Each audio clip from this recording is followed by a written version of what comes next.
दाभोलकर हत्या प्रकरणी वीरेंद्र तावडेला पुणे सत्र न्यायालयासमोर केलं हजर। 20 जून पर्यंत सीबीआय कोठडीमध्ये रवानगी।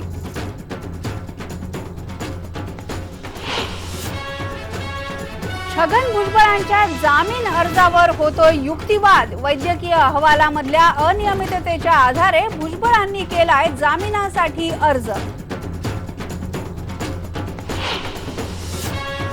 मुंबई पुणे एक्सप्रेसवेवरची वाहतूक अखेर सुरळीत। सकाळपासून 2 अपघातांमुळे झाली होती वाहतूक कोंडी। अपघातामध्ये 4 जण जखमी, 1 गंभीर। मुंबई रस्ते घोटाळा प्रकरणी पोलिसांनी 10 लेखापालांना केली अटक। सर्व 10 जणांच्या विरोधात फसवणुकीचा गुन्हा दाखल।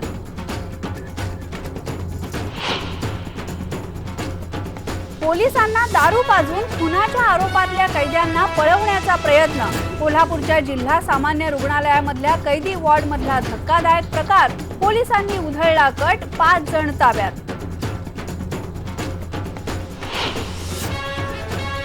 आणि तासाभराच्या विमान प्रवासासाठी यापुढे कुठल्याही एअरलाइन्स कंपनीला आकारावे लागणार 2,500 रुपये। केंद्र सरकारच्या नव्या विमान वाहतूक धोरणांना कॅबिनेटची मंजुरी।